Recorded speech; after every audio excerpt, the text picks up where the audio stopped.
Wembley Stadium, May 12, 1979.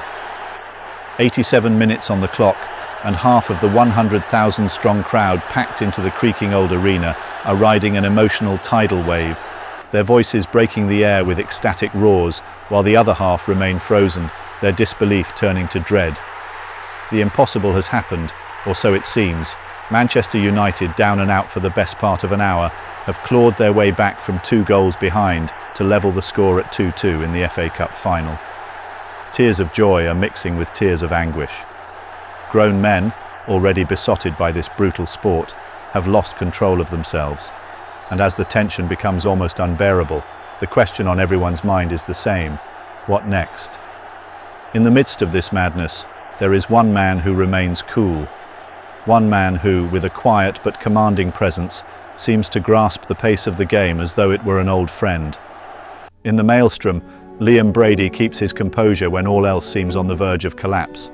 There are midfielders who dominate with force, others who conjure with vision. Some earn their wages by scything down opponents, others by dictating play from deep. Brady was the rarest of breeds, the player who could do it all, and it was on this muggy Wembley afternoon that he would cement his status as a master craftsman, weaving himself into the rich tapestry of Arsenal folklore.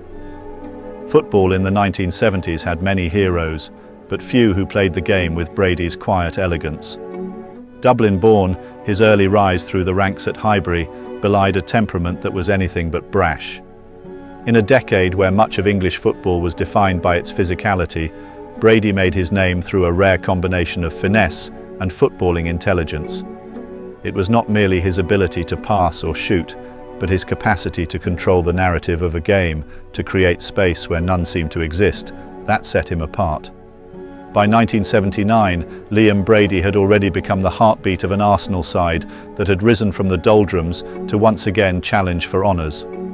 With the likes of Pat Jennings, David O'Leary and Frank Stapleton, Arsenal had a team that could mix youthful exuberance with seasoned experience. But make no mistake, it was Brady who knitted it all together. His ability to glide through the midfield, to pick out a pass with unerring accuracy, was a joy to behold. And at Wembley, it was his calm amidst the storm that would define the final moments of this match. For much of the contest, Arsenal had looked untouchable, racing into a 2-0 lead that seemed to have decided the affair long before the referee's whistle. Their confidence brimmed, and it looked for all the world as though the cup would return to North London without a fuss. But football, especially on such grand occasions, has a way of upsetting the natural order. When Gordon McQueen's low shot hit the back of the net to halve Arsenal's lead, it wasn't just the scoreline that shifted, it was the momentum, the atmosphere, the very essence of the game. Then, with minutes to go, came the hammer blow. A determined Sammy McIlroy burst through Arsenal's defence and poked the ball home, sending the United fans into raptures. From 2-0 to 2 each in a matter of moments, Arsenal's collapse was as shocking as it was sudden. The spectre of extra time loomed large, and for a moment, it seemed as though Manchester United were destined to complete an improbable comeback. But football matches are often decided by a single moment of clarity amidst chaos, and this day belonged to Brady. As United's players began to gear themselves for the additional 30 minutes, Brady had other ideas. Picking up the ball on the halfway line, he surged forward with grace and intent, as if the commotion around him were happening in slow motion. As United defenders backed off, wary of his creative genius, Brady delivered a perfectly weighted pass to Graham Rix on the left flank. What followed was far from planned. Rix, under little pressure, swung in a hopeful cross that seemed destined to float harmlessly into Gary Bailey's gloves. But on this most extraordinary of days, even the basics went awry.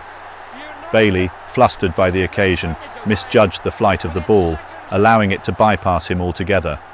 And there, like a fox pouncing on a stricken hare, was Alan Sunderland, his outstretched boot sending the ball into the back of the net, and Arsenal fans into delirium. The match was won, but its legacy would belong to Brady. In an era where brute strength often masked technical inadequacy, Brady's performance was a reminder of what football could be when graced by intelligence and skill. His fingerprints were all over Arsenal's victory. Having played a crucial role in all 3 goals, he emerged from the chaos of Wembley not just as a winner, but as an artist whose masterpiece was now complete. For Brady, the triumph at Wembley was bittersweet.